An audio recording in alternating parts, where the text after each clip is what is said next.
Oh, hey there, traveler. Welcome back to the Inn of the Seven Dice. Hope the weather's treating you alright out there. Seems like we're about to start a fresh new year. Why don't you go ahead and take a seat by that fire and get that chill off you? Greetings there, travelers. Welcome. I see you're in the mood to start the new story. Heard that little tale of Opus and you're like, ooh, that seems interesting. Let's see what this Reforged has to offer. Well, let me tell you this, travelers, that bardic group Reforged has much to offer. I highly recommend going to check them out at reforgedstaff.com. Oh, before I forget, travelers, there's also another bardic group I wish for you to check out. They're called West Ends and Wagons, and if you're in the mood for that high noon shootout with that sweet sword action, maybe even a little bit of Dragonborn cheddars, then I highly recommend you check out this wonderful Western D&D RPG podcast. It's just what they call some of these bardic groups these days. It's just how it is. But yes, please check them out at anchor.fm/metaphorical-walrus. Now you're thinking, but that's not Westerns and Wagons, and I'm saying, yes, but that's the company, the Bardic Touring Group. Anywho, I'll quickly get through all this jazz today. So today, let's see, boop-a-doo, no fan mail, no harassment, no lawsuits. Oh, we do have 2 new people from BattleBards. As you know, we had a little bit of a mishap, and 2 of the BattleBard people did indeed kill/murder each other. But that's okay, we got 2 fresh new faces. They're a little scared after I told them this story about, 30 seconds ago. But hey, they're fine. It's fine. So, here we have Innocent Timothy. Hi. And this one over here is Murderous Anthony. Really? Murderous Anthony? I'm sorry, travelers. I will ensure I keep an eye on this one. I don't trust him. He's a wily one. You're not even going to introduce yourself to everyone? No, you're just going to sit there? Whatever. Okay. Anywho, travelers, yes, this is an exciting tale. We are bringing in our guests to traverse the strange outdoors, and you know how Death Shift is traveling outdoors. The first time they really had no shoes, and it didn't go too well, and they stole a bunch of stuff from goblins, but I'm sure this time will go so much better. What's the worst that could happen traveling outside, am I right? So, without further ado, I give you the Ballad of the Chosen Fuse, Off to War, Part 1.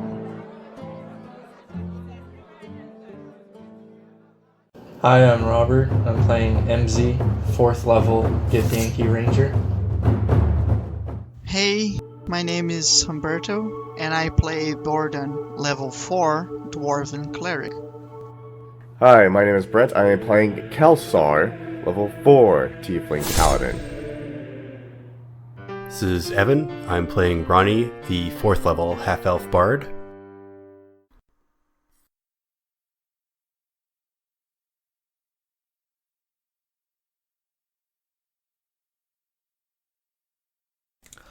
Where we last left off, you all had some crazy mishaps. You had a fun time on a boat that you learned a curse of, and then you got angry that curses were just thrown around willy-nilly.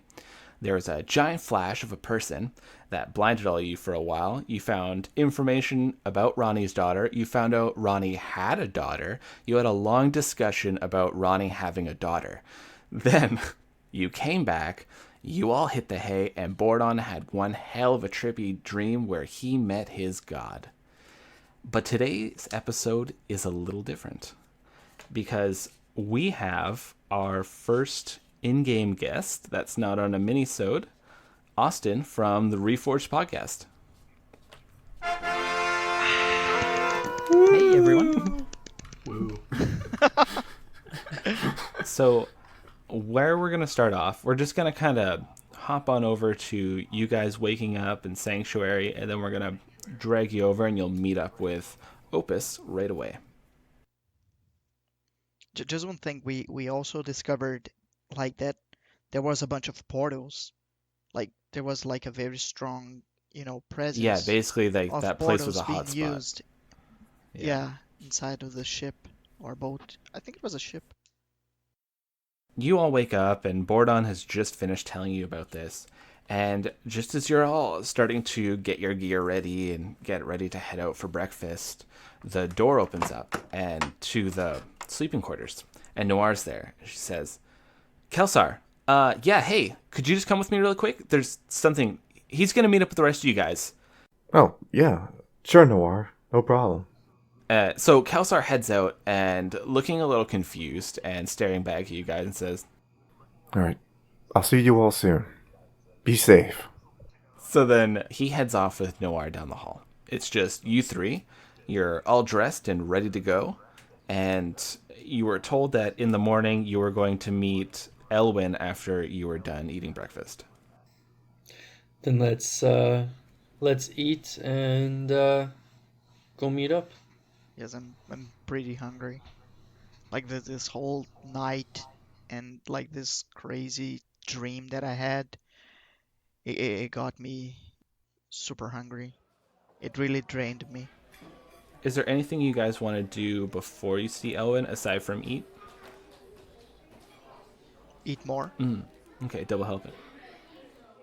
I just make sure that my gear is clean, and I obviously have all my gear, like all my supplies and everything that I've bought, and Yeah. just make sure everything's organized, and I'm ready to go. Yeah. And you guys will also have your packs that'll have like bedroll, water skin, all that kind of jazz. I'll just like throw a quick prayer as well, just to try to see how the day is going to be. Try to it's not foresee, try to I forgot the name of it. Are you trying to do like an augury? Yeah, but like in the sense of just asking. I don't want to use like a spell for that. Oh, you just want a freebie. Yeah, no, it's not a freebie. I mean, I'm just saying like I'll throw a quick prayer and ask God, yeah, please, my day don't be shit. Okay. Don't be a shitty day. That's pretty much All right. all it is. How does Bordon see the replies to these prayers? Is it in a set way? Oh, okay, yeah. He doesn't ever really hear from his god. Like that was the first time he ever talked to his god. He's had signs before, like when he was about to be executed, he saw this warm glow of light go around him and he felt warmed up, whereas before he was really cold and uncomfortable and he felt okay and at peace. There's been I think we had another time where he's just felt more assured of a situation, but you don't feel anything when you say a prayer this time. Well, wait, Lucas, while he's praying, I want to start writing cloud message. So you're going to poke your head out the window and start. I'm going to write a message that says, "This is God, Bordon, you're an ass." How big is that message? However So you just have long this I have to write it. giant message big in as the sky possible. for an hour. You're really exactly. using one magic slot for What that. level of spell is that? Yeah. Kudos to you. Okay, just go ahead. What level of spell? 2? Oh, love it. That you're using up a second level Yeah. spell right now. Okay. So Yeah. while you're praying, What am I gonna write? Ronnie sees that you're praying Bordon, and you don't really notice, right? You got your head down, you're doing your thing, and he quickly races over to the window and looks outside, and I don't know what kind of instrument you would play to write in the sky. Slide whistle? I don't know. So Like, and then you see, well, you don't see in particular, but everyone else in Sanctuary sees written in common, Bordon, this is God, you're an ass, I think it was. Yeah, All perfect. right, and so that is now in the sky for an hour. Jesus. Okay, so I look outside, like I look, out the window, and I think, why the hell God would use Comic Sans anyway? That's what I think. Your librarian God is using Comic Sans. this happens, and you hear a few people go like, "What? What's going on?" as they're outside, like in the garden area that's in the center of this place. And you go and you quickly have breakfast, and you have breakfast again. Then you finally are all ready, and you go out to the garden area of this building where you're going to meet Elwyn. So you just sort of go around the loop, you're walking through the hallways, and there's a door that enters the inside. Because remember when I described this building, it was a circle, and the inside of the circle was hollowed out, and there's a few storage facilities in here, like a large shacks. And in the center of this area, there's a fountain, a few trees, it's all grass, and there's a few benches. And sitting on one of the benches is Elwyn, and he's sitting there, this large Rakasha. He has a pair of reading glasses on his nose as he's going over a few papers, and he looks up. Ah, you've made it. Kelsar won't be joining us. He'll be meeting you later. Do not worry about it.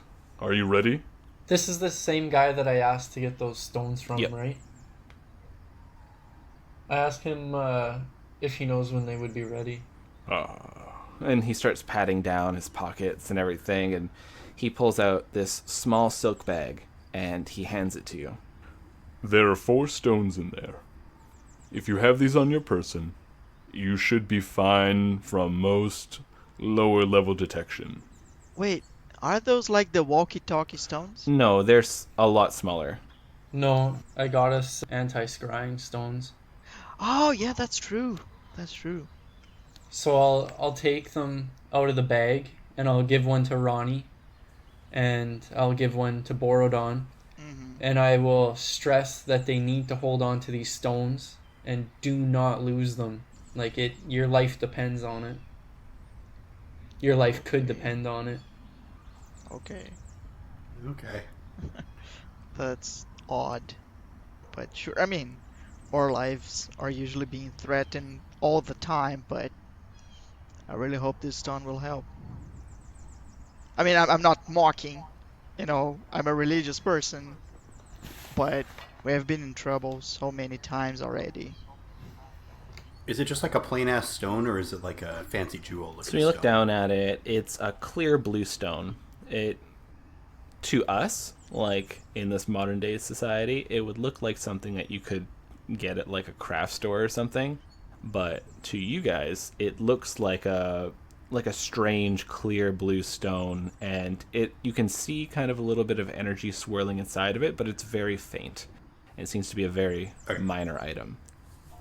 Ronnie's gonna sell it. I'm dead certain. All right. So, Might go on a ring. oh yeah, you can get a real big ring. So Elwyn stands up from the bench, and he brushes himself off, and he moves over onto the grass. All right. I'm going to open this up, and you'll be just outside of New Dawn. That's where the Valkyries Chosen and the Hunters stay. It's about a day's trip from Sanctuary. They're going to give you your mission there. You'll be talking to the chief of the Hunters, Doomsayer. You'll recognize him. He's a large orc with some mechanical pieces built into him. What is mechanical? Think of like a construct, a golem. Oh, okay. And you'll be meeting your contact, Opus, who'll be traveling with you and helping you find this caravan. So Okay. he puts his hands together, and you see him concentrating, and then he opens them up, and this blast of energy comes from him, and this portal opens, swirling quickly. And through the portal, you can actually see these large stone walls and a gate. And it looks like it opens up onto a road. Okay, so I go through the portal. All right. So I imagine all of you do, or else this is gonna. Nope, I'm waiting. No, I'm waiting for Borden to tell me it's safe. So you see Bordon go through, and he goes on, and he seems okay. He makes it to the other side, and he's looking at you. That, or it's an illusion, and he just died. Oh, Oh again. man. I'll step through as well. Okay. MZ, you're very used to portals, because that's how your people get around from the astral plane. Yeah. Lots of gateways. And Ronnie? Sticking a finger in, seeing if it blows up. It does not. Once it doesn't, I'll step through. Yeah. So as Ronnie steps through, it blows it. No, I'm just kidding. So Ronnie steps through, and the gate quickly closes behind him, a little faster than it should have.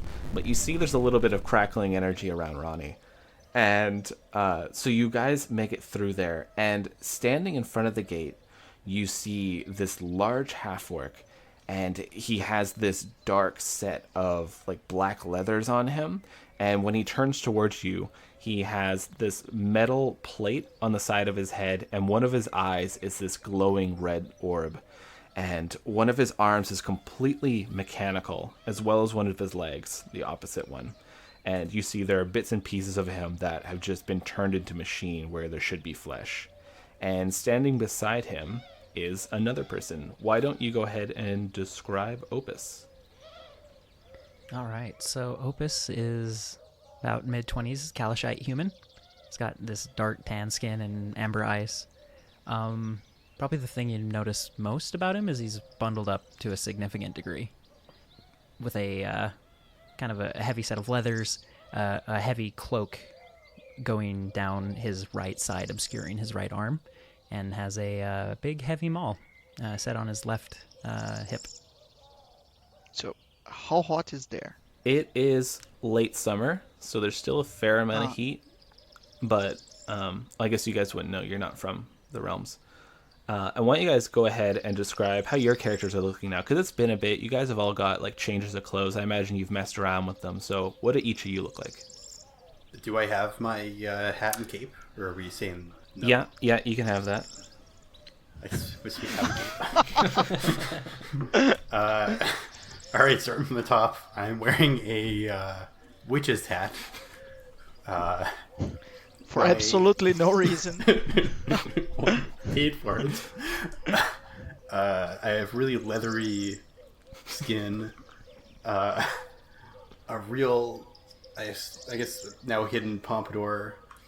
I'm wearing a child-sized Dracula cape. Over top I of want I want so much like that your hat is like really on top of your pompadour. You know, It not kind of is. necessarily like Like, covering. it's a little bit floating. kind of is. Yeah. What else am I even wearing? Well, I remember you told me that you still have your sequin gloves. Oh, still my sequin gloves. Yeah. Your necklace that has the Oh, cult right, that symbol on it. Right. No, I gave that away. Yeah, Oh, I did got you? a different necklace. No, he has the magic one now. Okay. I think I'm wearing a ring too that I stole off that dead guy. I don't doubt it. Yeah, I don't know. That's probably enough. And then whatever armor I was wearing. Okay. Was just leather. I think it's studded leather. We'll go to Bordon. Borden is wearing like a scale mail and a shield, and I like in a warhammer, like a one-hand warhammer. It's he has like his hair is longish. It's not actually long, but yeah, Like shoulder it's length? not trimmed, and his beard is also like his eyes are black. His hair is black with, like that grayish thing because he's getting older. Like his beard as well. It's like pretty dark with some like silvers here and there. The most like he has like a brownish skin. Both of his arms is like pure gold. So it's basically the most I don't know, like distinctive thing about him, like that you'll see right away. It basically it glows, when the sun actually is reflected on his arms, like his golden arms. And he has like the holy symbol of Dumathoin, like around his neck, and he also has a ring, a family signet ring. So it seems to be a regular dwarf, like if you don't count, like his golden arms. So MZ is fairly tall, but not crazy tall. He has sort of like a medium length, dark black hair that's sort of messy and unkept. He is sort of thin but muscular at the same time, very athletic look. Sort of, I guess, has a gaunt look to him. Greenish, yellowish skin, brown hazel eyes, and his fingernails are dark and a little bit longer than the average person. He is wearing studded leather armor that's been fairly well used.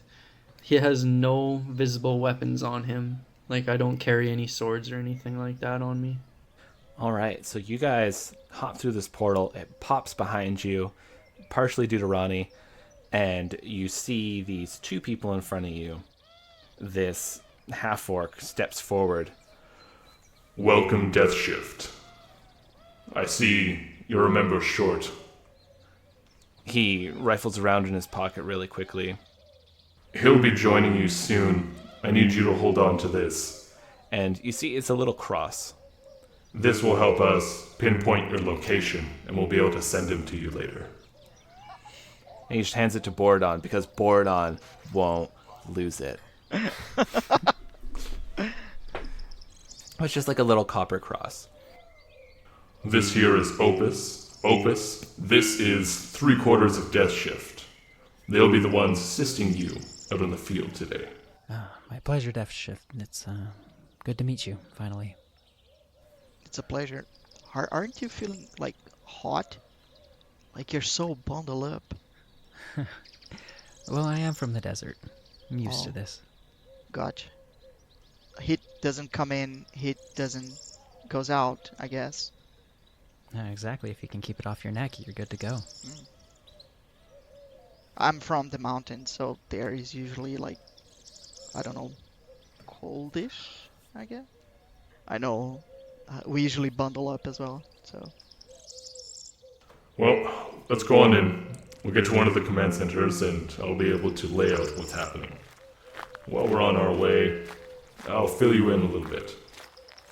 Just wanted to say that I'll keep looking at his mechanical parts. Yeah, you see they're very fluid while he's walking. Yeah, it's just because, like, I have, like, the, like, stone cutting, and I was trying to understand if that thing was actually made out of stone, because Elwin said it was some sort of like a construct, you know, like a golem, and I was all like, is it? You know, so I'm just trying to spot, you know, like the similarities and checking the differences. Yeah, it's not a metal that you've seen before, that's for sure. Armored sentries line these walls. You see a number of them marching back and forth going around it, and the gate stands open while guards stand on either side of it, welcoming you in. When you come into this town, you see a great many newly constructed buildings. A number of armored people are training in formation in open areas, and you can see buildings that are meant to be blacksmiths, armorsmiths, barracks, and even a few residential. Many different races are housed in this area, and for what you can see, the majority of this town is a military town made up of the Valkyries Chosen. You come across this very large building, and it seems to be somewhat in the center of this town. And there's these large double doors that they look like they'd be a little bit difficult to use, but Doomsayer opens them up absolutely. And as you walk in there, you see people are running across. Some have papers, some are talking to each other. There's a number of desks laid out. It looks like it's like a hectic office. And he leads you past a number of these places until you walk into a room. In this room, there's a table with a small map set up and a number of little figures placed on it. You could see there is a little city marker for Sanctuary on the coast. A little bit away from it, there's a smaller one for New Dawn. And you see to the north, there is what looks to be a couple of wagons. Alright, so thanks to the intel provided by Opus, we have found out that these here caravans that we're hunting have the map that will lead us to Arkham, the last stronghold that Durham holds. If we can take this down, We cripple her forces entirely, and then she's at our mercy. We can finally get this war finished. Unfortunately, these caravans have a bad habit of teleporting around. It makes it very difficult to find them. But, thanks to our new intel, we know exactly the route that they're taking. And he shows you this path. It's leading up north. It's taking a couple main roads, and then it goes and veers off a bit into the woods, and then comes up somewhat meeting another road. You'll be traveling through here. About 6 days from here, you're going to come across a small town where you could try to restock on supplies, maybe gather a little bit of intel because the caravan should have passed through there. And then another 3 or 4 days, you should come across the caravan itself. It'll be heavily guarded, but you need to get there and you need to get the map. If too many of them are alerted, if you bungle this up, they'll probably try to destroy the map. So just be careful. Another thing to note is we'll be giving you horses, but you probably don't want to take these horses too close to the caravan. About a day away from the caravan, you'll meet up with Gaia and Noir, and they'll be able to assist you further. Any questions?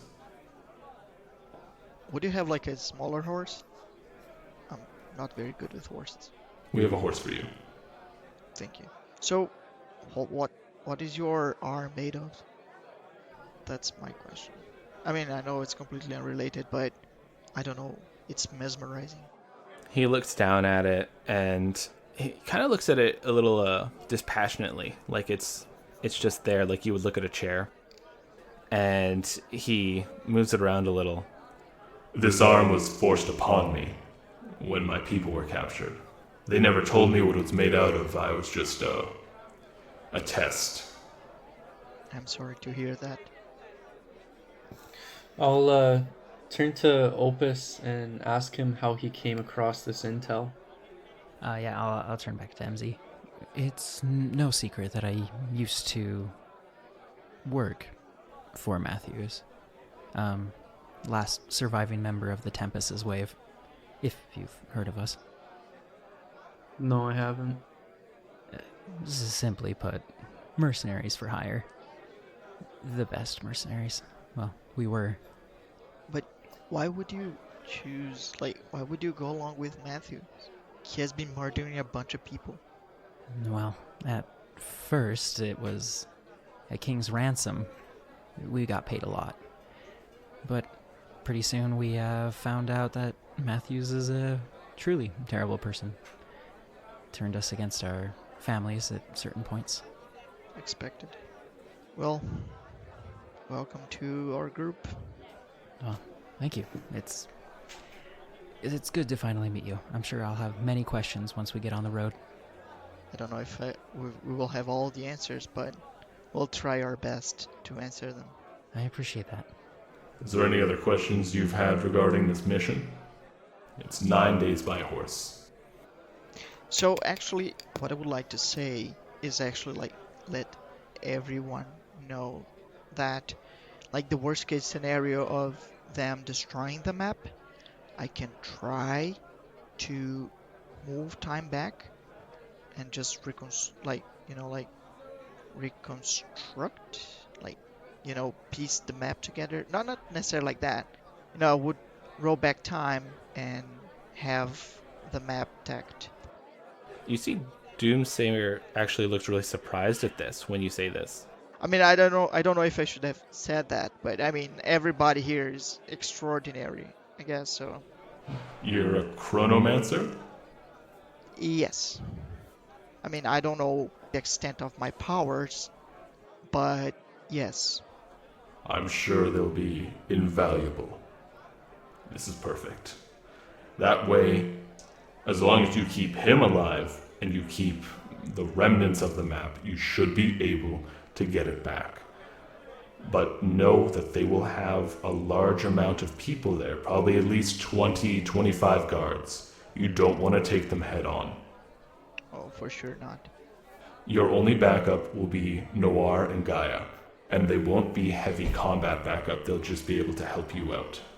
So it's basically like a pie-ish mission. Yes.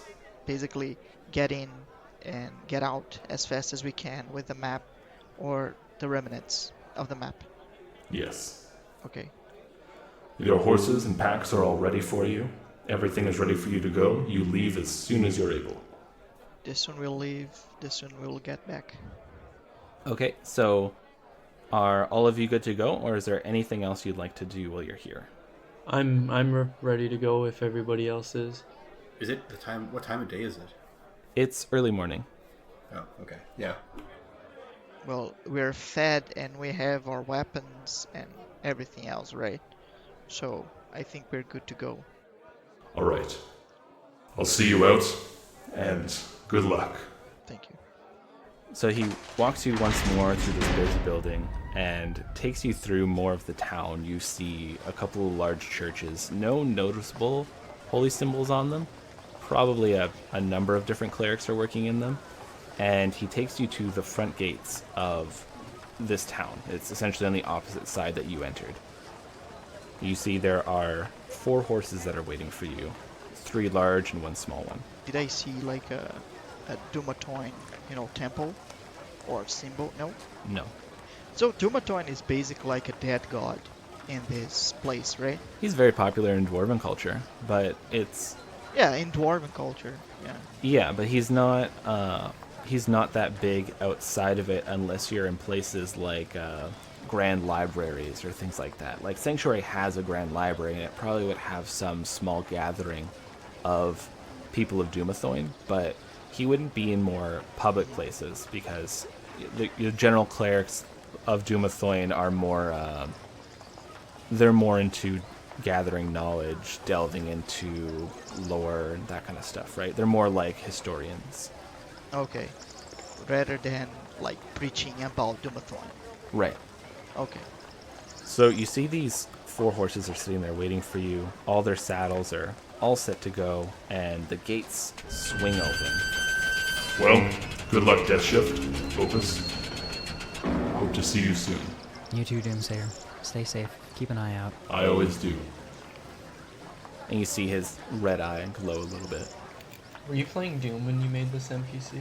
I don't remember what I was doing. Whatever I was doing, though, it had something similar to this. His backstory is super sci-fi. Mechanical gladiator arc. Basically. So the gates are open, and your horses take off, with you on them, of course. Ronnie's running after you. So how does my horse look It like? looks very muscled. It's sleek. It's going good. It looks like it's got 4 legs. Super sexy. Like, You're actually on a miniature pony. But when you look, it's damn. like, maybe half to 3/4 the size of everyone else's horse, and it's doing its best it can. The other horses aren't going as fast, and it's keeping up. So it's, Yeah. Okay. So I call my horse Pumpkin. I want all of you to make me. Do they have ride checks in this edition? Handle animal? Yeah, I guess that'll. Yeah, handle animal will do. oh yeah, there you go. 8. Of course. All right. So what did everyone else get? 18. 14. I got... Yep, 18. So you 3 are fine, and you start, riding really well, and you see Ronnie is. His arms are around the horse's neck, and his legs are like up near its chest, and he's holding on for dear life. His eyes are wide. His child cape is just flapping. What did you do with the witch's hat to keep it on? Oh, I assumed it had like a little string. Does it not have a string? Oh yeah, probably because it was a costume. Yeah. So his like hat is like flapping off, and it keeps like smacking him while he's riding. And but you guys, you're okay for now, but it's going a little slower because Ronnie is terrified. Can I ride my horse somewhat closer to his, trying to Push him off his horse. Well, Yeah. no, but just trying to like guide his horse a little bit. Yeah, why don't you go ahead and roll to assist him? I got a 18. All right, that's actually really good. So you ride beside Ronnie, and you're going along like you guys are going at a decent speed. Like if he fell off, you'd probably get fairly hurt. And you just managed to shove him back onto his horse. And Ronnie, you're sitting a little more comfortably now. Your hat isn't hitting you so much, but it's still not great. It kind of like boosts you up to a 10, more or less. I would like to say that Bordon is actually quite impressed with his animal handling skills, because I mean, I used to go by horse from one point to another, but it was usually, you know, some other people, like his servants.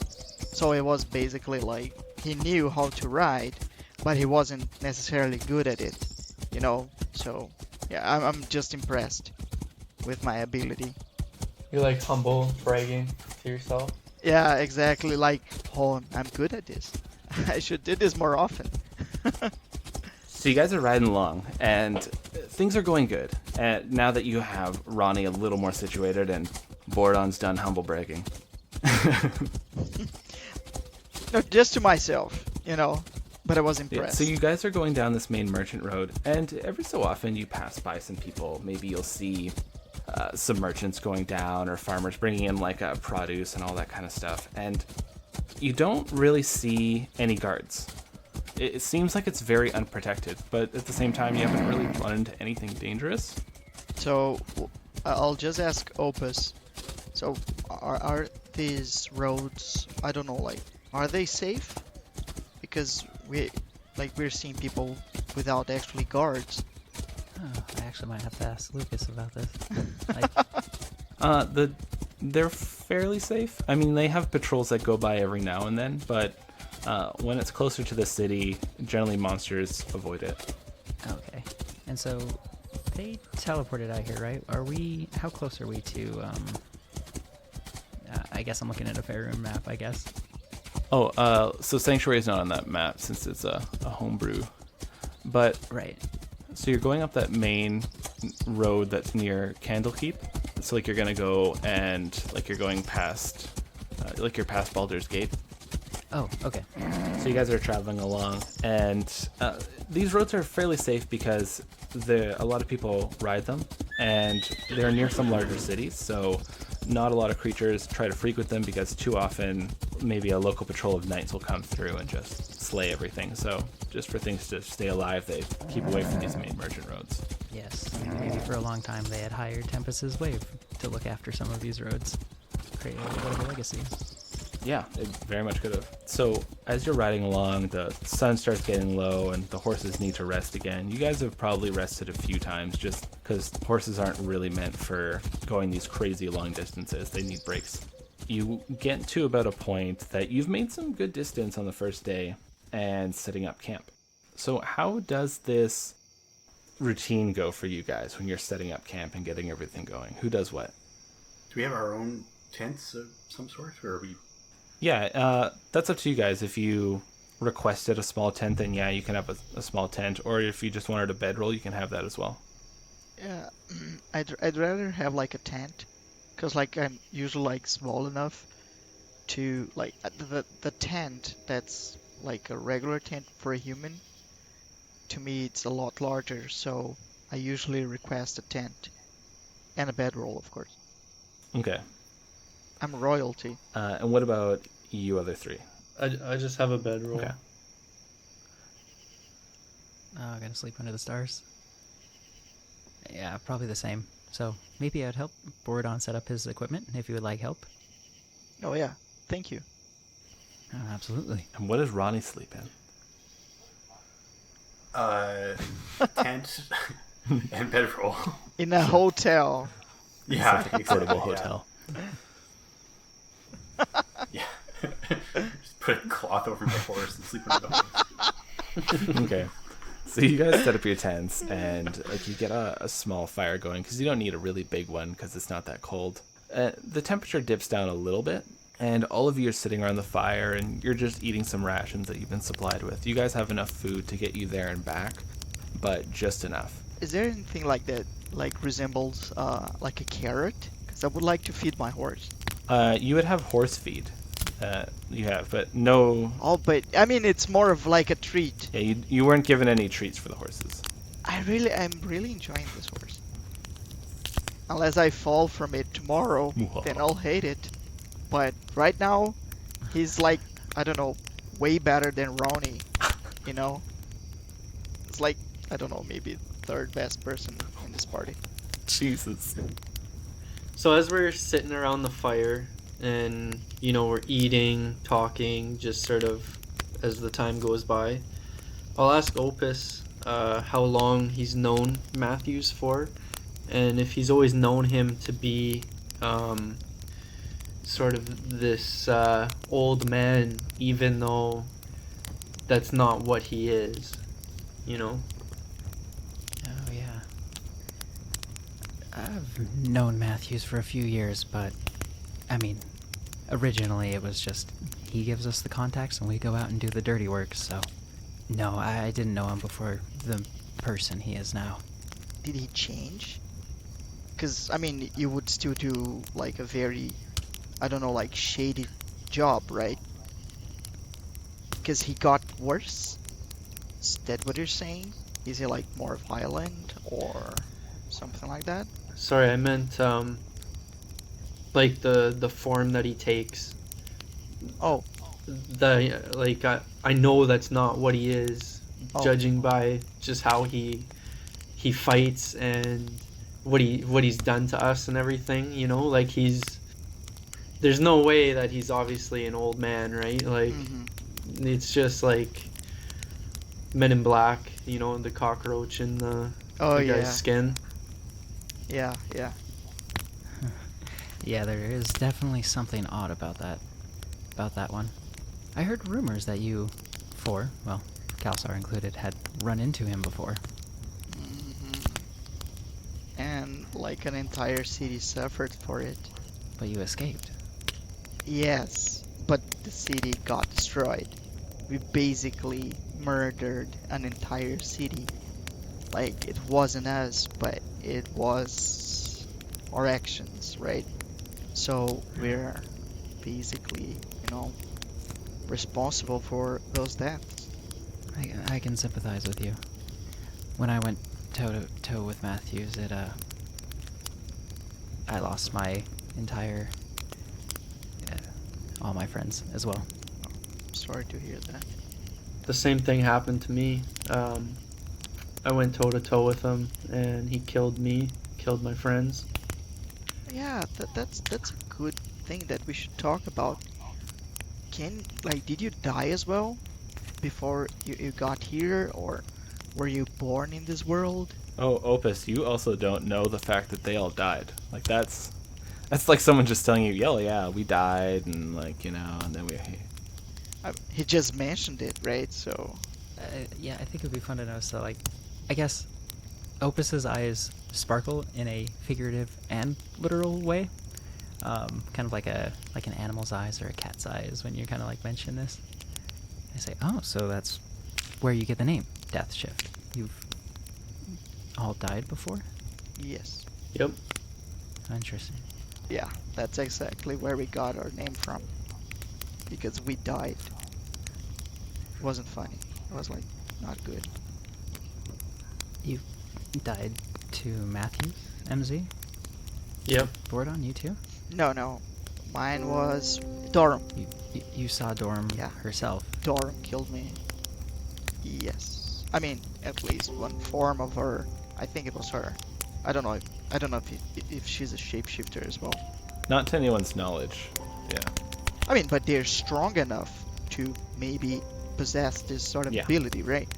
They're extremely powerful beings.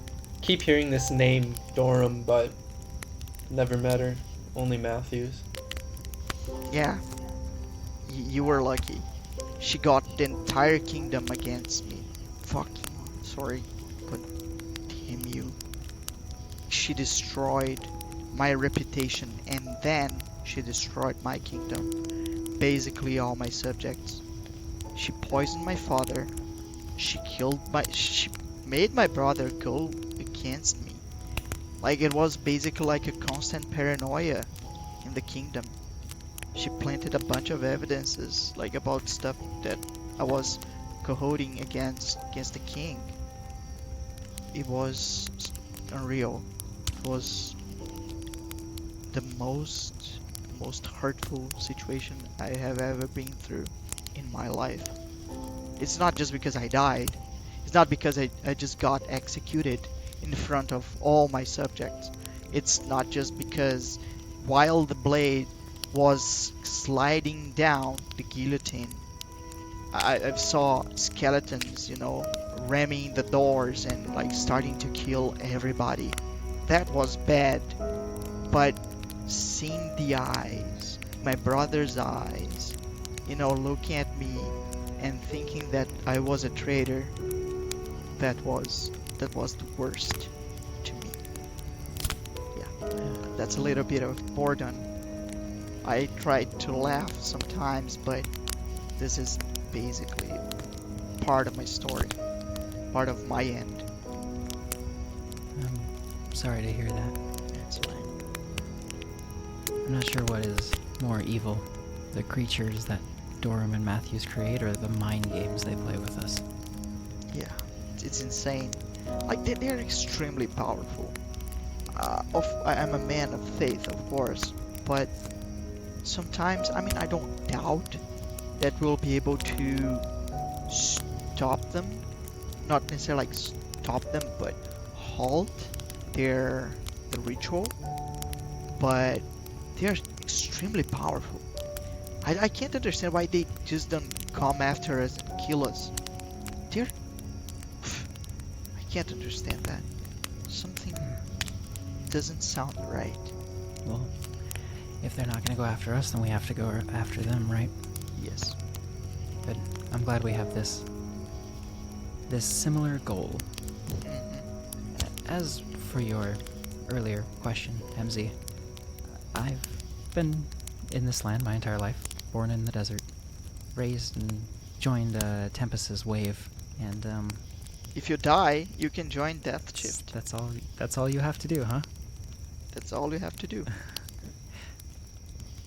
I've just heard rumors, but is it true that Death Shift has this like symbol on their hands? Yes, don't you? So I show him like my hand, so like the tentacles, they are sort of like swirling. You see on all their hands, yeah, you see the circular center and the 3 tentacles that are coming off it. 2 going one way, 1 going the other, and on all of their left hand, it looks like it's slightly moving, like it's like seeing something underneath water. It's just slightly drifting. Yeah, I'll reach out with my left hand too, but like mine's just kind of calloused from time in the desert, and I don't have that at all. Interesting. Like I said, maybe if you die, maybe you'll get this gift. So I made like a quote, like a, air quotes. So you got this? Did you have to make a deal or anything of the sort?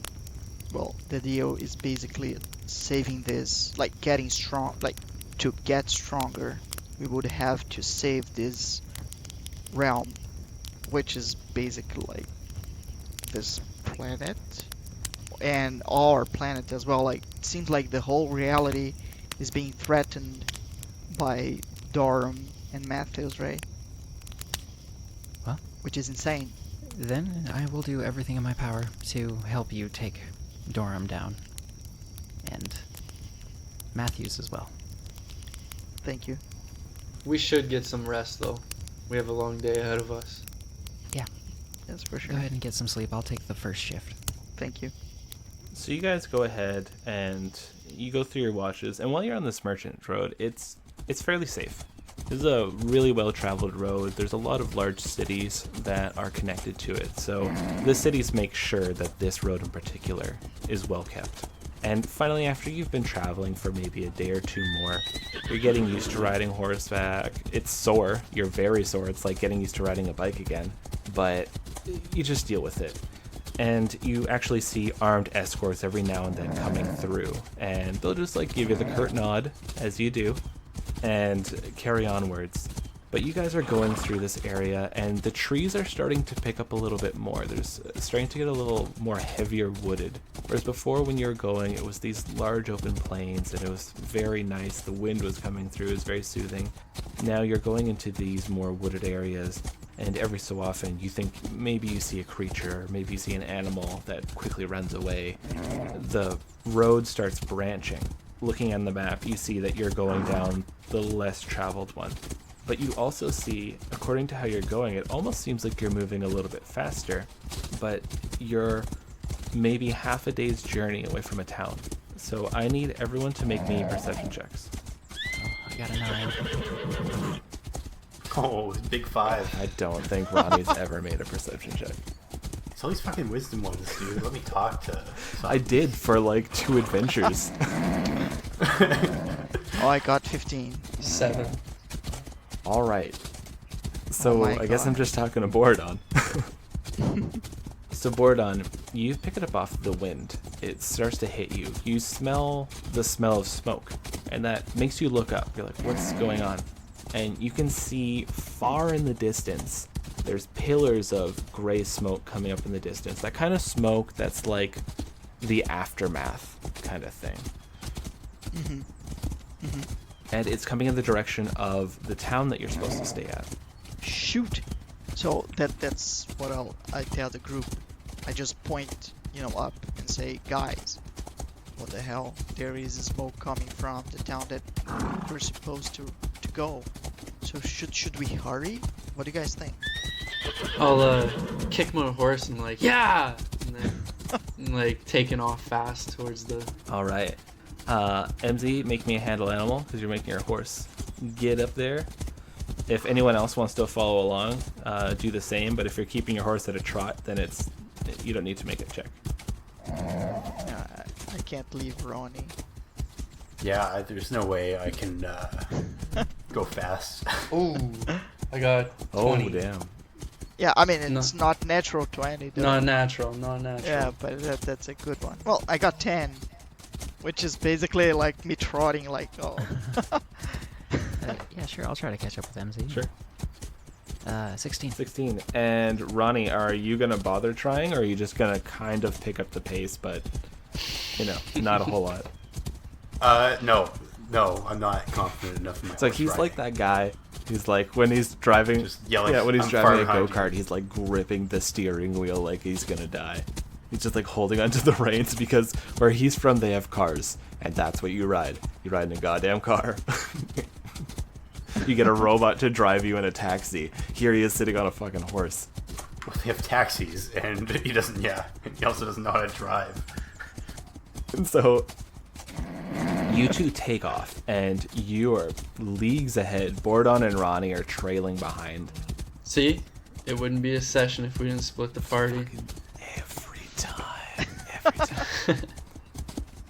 So as you two go up, this takes you probably maybe about half an hour, and you make it up there really quick. Those guys are trailing behind. They're going to be probably another 10 or so minutes. But coming closer, you see what remains of a small village.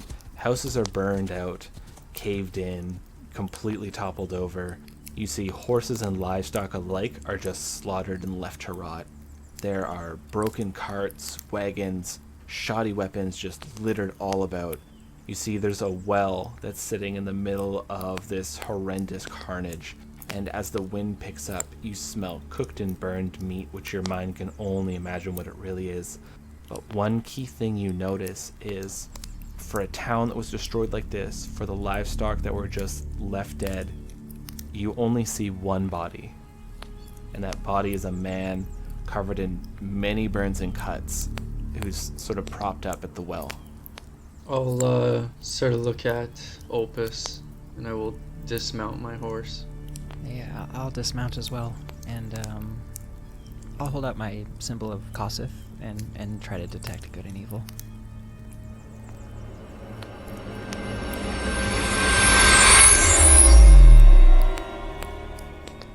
Okay, so you hold up your symbol and you concentrate hard on it and start looking around, and you can't really pick up a whole lot, but you're picking up something a little weird from the well.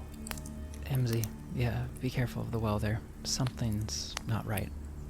Does the ground tell a story of what happened here? Like, can I look and see, like, lots of horse prints came through here, or... Make me a survival. And Opus, make me a perception as well, since you have the scent ability. I got 24 altogether. Jesus. We're about to have a Lord of the Rings scene where Aragorn tells what happened to the hobbits. As far as my perception, I got a 3. So I'm. It smells horrendous. For you particularly, because you can smell so much better, it's overwhelming. Yikes. And so, MZ, you get off your horse and you start looking around after Opus warns you about the well. And it's almost like you're seeing, in your mind, an illusion of what happened. There were many, many horses, but something doesn't quite add up with these horses. There's so many hoof prints that are so close together, but it looks like it's a single creature walking. So you're finding these creatures you're able to actually figure out have 8 legs, but they're hoof prints. And there's a lot of them, and whatever they are, they're dragging these caravans along. That you see there's heavy wagon tracks. Looks like they were carrying a lot of heavy goods, and they obviously stopped in the center of this town for a while, and then they picked up and left. And from when they stopped, it looks like they just decimated this small town. And you see there are drag marks of where bodies must have been dragged and hauled up into where these carts were parked. And any kind of loot that there might have been in these houses is long gone. So MZ, you're seeing all this, and you're seeing just the decimation of this village. You can almost see picture perfect of these creatures that came in, and you see a lot of footprints everywhere. So whatever was doing this, they were humanoids wearing boots. I'll say to Opus that to look at these tracks and how close they are together, that's not natural. Oh, okay. Directed to it. Do I recognize sort of a creature that leads these caravans? Yes, you recognize it right away because you've seen these caravans before. You recognize it as the spider horses that they have. They look like you have the body of a horse, but they have 8 spider-like legs that end in hoofs. And whereas a horse's mouth, you know how it opens, instead the whole head opens sideways and there's fangs inside. I will relay some of these terrible, terrible details to MZ. What? Oh, and they all have 8 eyes, of course. Do they like I don't know, spit web as well? You're not sure. How far behind would they be compared to us? We can see them. You can see them. They're probably like 5 minutes away. Like they're coming up. Okay, maybe we should wait for them before we approach this person. Or what do you think? I look over at Opus again. Yeah, it's probably a good idea to have all of us together. So those two quickly, they get there after a couple minutes. And I imagine you guys dismount your horse. Like, I imagine Ronnie doesn't want to be on it. Have I actually caught up to them in all this time? How far behind was I? They would have been there for like 10 or 15 minutes, and you guys were trailing behind. Okay. And Borodon said he was sticking with you to bring you up. Yeah. Just to be sure you wouldn't, run away. Would have been smart. So you guys get there and dismount off your horses, and now you're standing there, and you see everything they see. Okay, so I'm quite impressed with all the damage. Yeah. And do you guys have like any idea what happened here? I'll point out the tracks to Borodon and say that it looks like something came through here that's not natural.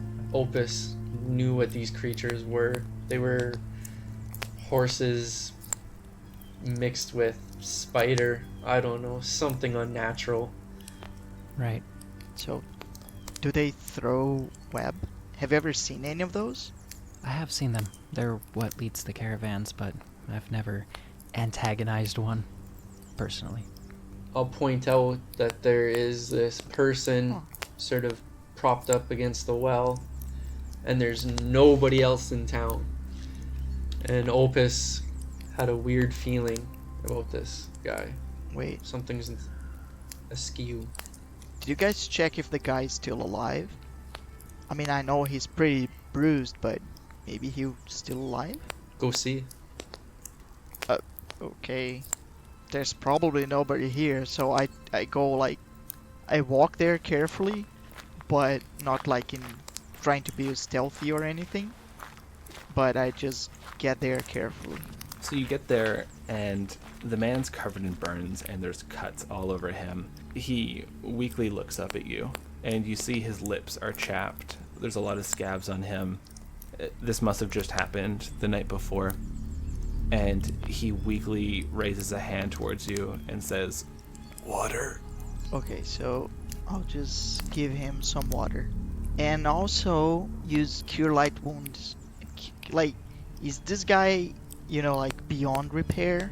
No, he looks like he could be saved. Okay, so that's what I do.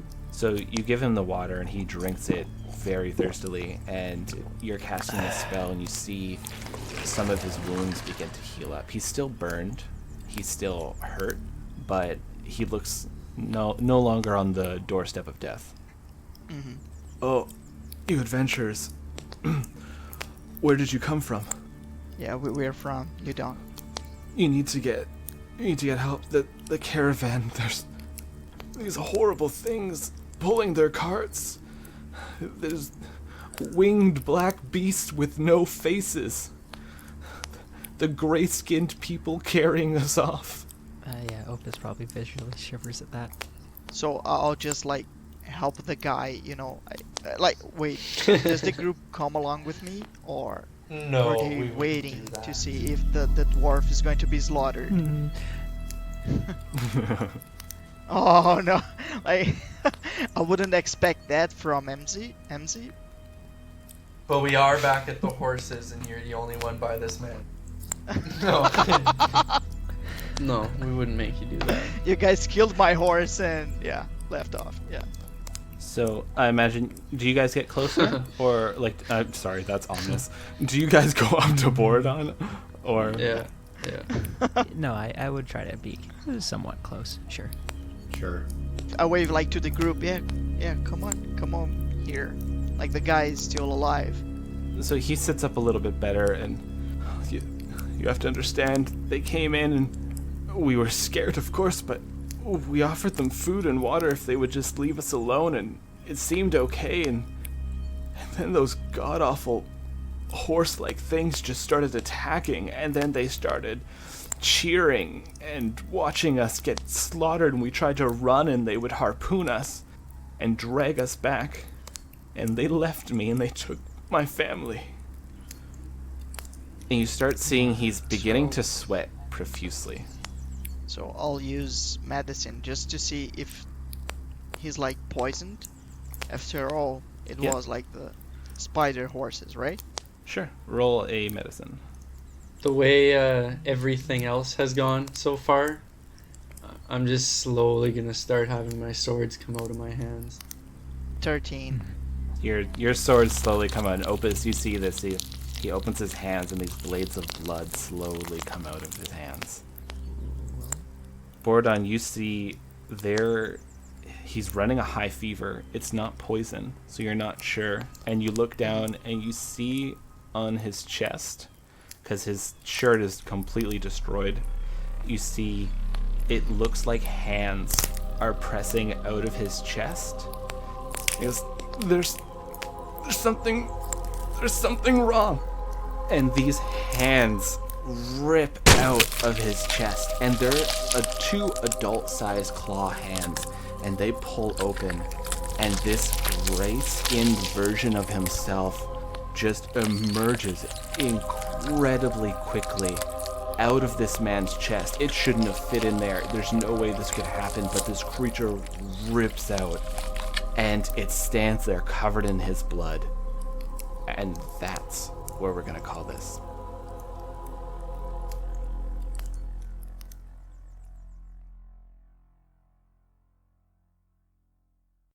Well, damn.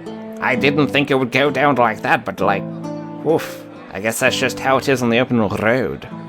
Remember, travelers, if you see someone laying there in a burned down town and there's no bodies, but there's a clear sign of a lot of violence and there's just one of them leaning up against a well, probably a trap.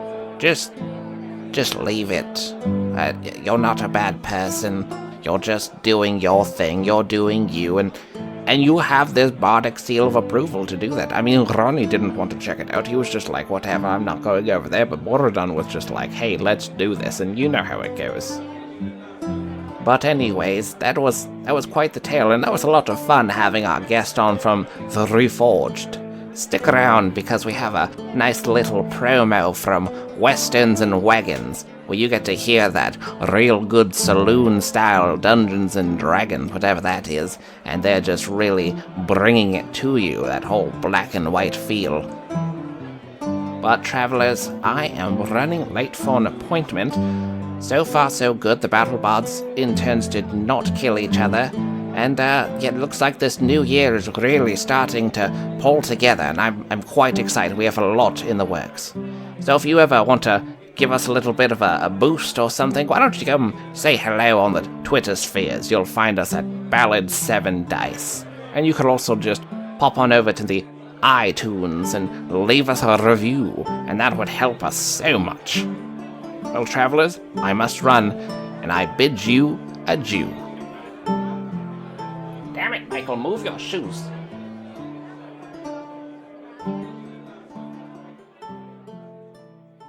This is a tale of 4 unlikely heroes. Sequog, she wanders the land, boasting that she never visits the same town twice. Josiah Black, he's rarely seen without a shovel, as though he likes to remind people what his job is and where they're headed. Deputy Sheriff, a black dragonborn who is on a quest of vengeance. Lakoa, the half-orc druid, she serves as the town's mystical consultant and healer. On a quest to find a blood-draining monster to save the town of the Quiet. Along the way, they'll run into trouble such as the law, monsters, villains, and wild cards.